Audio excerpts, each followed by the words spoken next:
All right, Seton, what's the poll question for the first hour of the program? I don't even know how to start with poll questions for the gambling thing. Yeah. We did a few yesterday, but good grief. Yeah, I mean, looking at the last 24 hours, this is the perception. Let's say 6 months from now, Terry Rozier, Chauncey Billups, totally exonerated. Damon Jones, totally exonerated. It feels like this is going to be lasting because it felt like if you're a fan, you probably already have suspicions. Most fans are like, oh, it's fixed. Oh, they fix it. This is where it kind of is a stamp that stays on you. It's like when you go to the nightclub and you still have the stamp on you the next day and you can't get it off. That's what this feels like. It's just perception and reality. Now, it could turn out to be just plain reality, and that would be devastating for the NBA. You got all these new TV partners, NBC, Peacock, spent billions of dollars on this. ESPN brought in the TNT guys. I mean, this was a big rollout. Everything's going great until the FBI stepped in. But tried to recap this, and I mean, it felt like it was out of Goodfellas and a James Bond movie. Or Law and Order or Rounders. I mean, there was so much involved in this, and then the mafia is involved in this. And then are you giving information? Who are you giving the information to? How much money are you getting kicked back if you take part in these poker games? I mean, and everybody says the same thing about that. Chauncey Billups made a lot of money. I've never met somebody who's made too much money or doesn't want to lose money. I mean, Chauncey Billups, yes, he makes $2.5 million, as the Portland head coach. I mean, this is a dream of his to be a head coach in the NBA. And this happened before he got there, but he knows.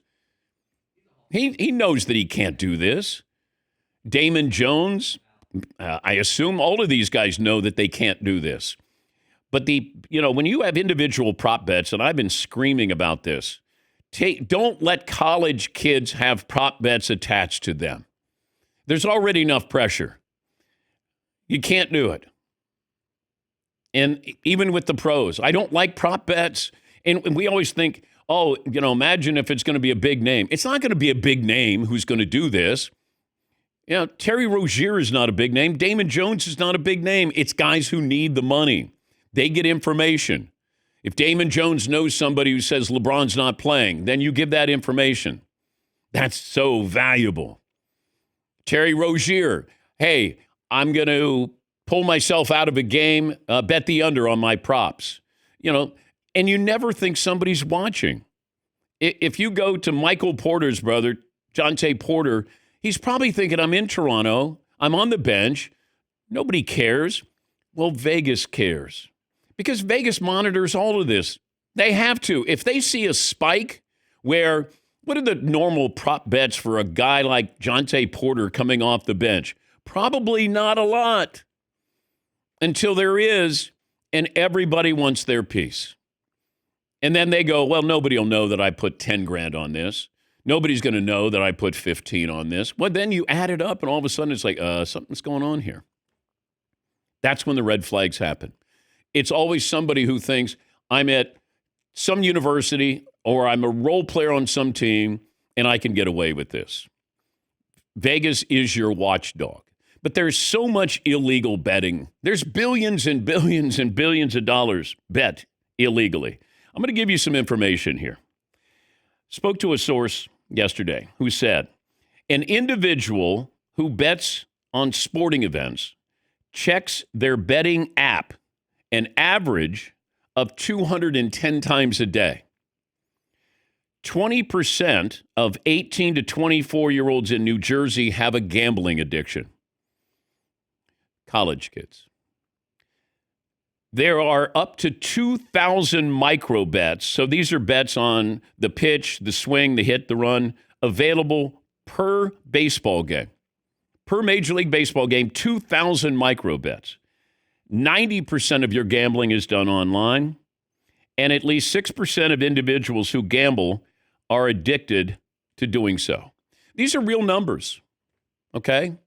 They're real numbers. And I caution you, yes, DraftKings is a partner. But I'm telling you to have fun with this. You will not win. If you're doing it and you have dispensable income and you can have fun, but an 18 to 24-year-old,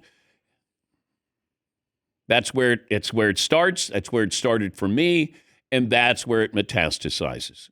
And then all of a sudden you're in a hole. And then you're putting things on a credit card, or you're taking your parents' credit card. It's all real. This is all real. I know it's entertainment, fantasy, all of those things. I'm just telling you, these are real numbers that I have in front of me. 20% of 18 to 24-year-olds in New Jersey have a gambling addiction. It's real. And, we all have that DNA, that trait, where I have it, where I get addicted to things and I'm all in on things. And then you have to go cold turkey and stop. So where this goes, what this does to the NBA, this could be one of the biggest scandals that's happened in our lifetime. They said it's just the tip of the iceberg. I don't know who else is involved in this, but there was a report that was Chauncey Billups giving information on a game where he's telling people, we're going to tank. We're going to tank. We're going to have our first, 4 guys sit down. And a lot of people bet on that game. So now you're fixing a game, and, you're committing a crime here. Terry Rozier, prop bet, he was investigated before this. Damon Jones, he was getting information. Is LeBron going to play? I'm told LeBron's not going to play, and then you give that information out. And then they have text messages. Those text messages don't go away, folks. As a friend of mine who worked for the FBI, he's like, you can delete them? Oh, we still got them. And that's what you saw yesterday where you go, wow, this is like 4 years ago, 5 years ago. And they have the conversation back and forth. And it's not like, what are they talking about? I didn't have to read between the lines. It was right there in bold print right in front of me. But this is, and these leagues can't act like they're victims. They took all of this money, all of these monies. But there are rules.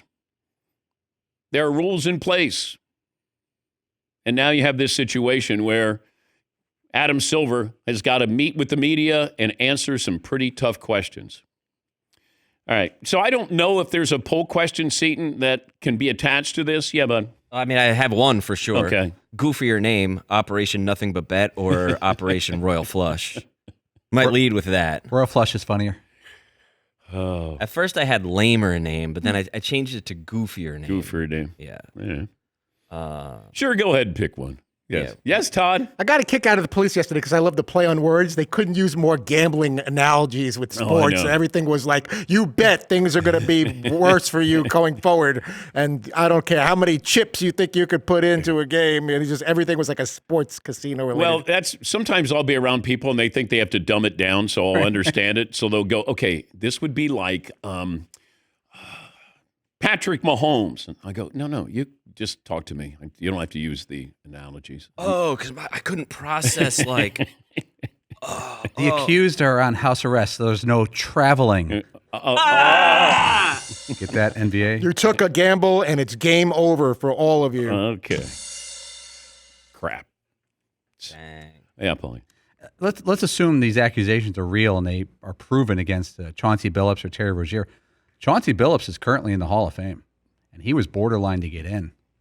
And, Pete Rose didn't get in the Hall of Fame when he was not accused of sharing information with gamblers or possibly fixing a game or anything like that. I don't think they're taking him out of the Hall of Fame. No, I know. They didn't take OJ out of the Hall of Fame. Yeah. Well, there's sports crimes and there's crimes. And Billups, if he's he's accused of is a sports crime. Well, if he did this now and wasn't in the Hall of Fame, then he wouldn't get in the Hall of Fame. Exactly. I agree, Dan. Yeah. You don't want to be lumped in with OJ. Yeah. I appreciate you bringing that up. I don't get that many opportunities for your OJ impersonation anymore. Who would you rather work with, the mafia or me, OJ? Yes, Paul. I think the toughest thing is for the NBA is that people are going to move on with their weekends, and the casual fan is going to say, look what the NBA was accused of, and they won't follow up, like you said, if people are exonerated or it goes away. And now when you're in a bar and you run into that guy who says, oh, the NBA, it's all fixed, they've got more ammunition. They always had Tim Donaghy in 07. Now they got 3 more guys in 2025, and it's an easier case for them to make. I still doubt their case, but it's easier for them to make. I'm looking at the odds here for Chauncey Billups for Coach of the Year, and Too soon. that was bad. I see what you did there. Looking at the odds. A little insensitive. I could tell. He was playing a game of chance. By the way, God, you're getting owned right I now. really am. I don't know if you know I this. should just sit in the corner quietly and let you guys take it.